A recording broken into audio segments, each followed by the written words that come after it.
નમસ્કાર, તમે જોઈ રહ્યા છો ન્યૂઝ કેપિટલ. હું છું કુશાગ્ર. અત્યાર સુધીના મહત્વના સમાચારો પર વિગતવાર આ બુલેટિનમાં નજર કરીશું, પરંતુ તે પહેલા ગ્રાફિક્સના માધ્યમથી 5 મહત્વના મુદ્દા સમજી લઈએ.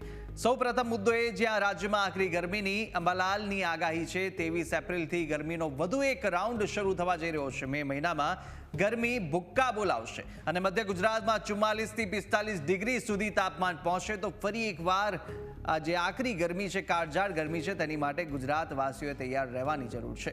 ત્યારે અન્ય મહત્વનો મુદ્દો એ જે અમદાવાદની વીએસ હોસ્પિટલના ક્લિનિકલ ટ્રાયલ કૌભાંડ પર આરોગ્ય મંત્રીએ નિવેદન આપતા કહ્યું કે 25-30% તપાસ થઈ છે. ડોક્ટર દેવાંગ રાણાને ટર્મિનેટ અને અન્ય આરોપીઓને બરતરફ કરાયા હોવાનું પણ આરોગ્ય મંત્રીએ જણાવ્યું છે.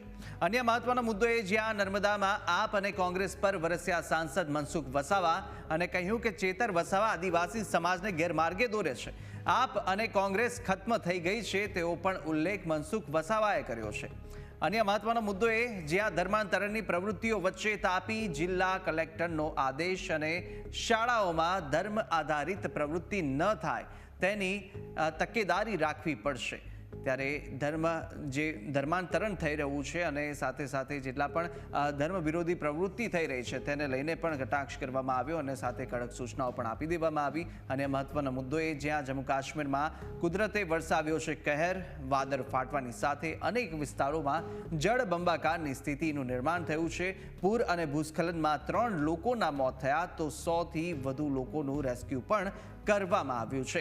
આ તમામ મહત્વના 5 મુદ્દાઓ જે મહત્વના સમાચાર અત્યારે છે અને સાથે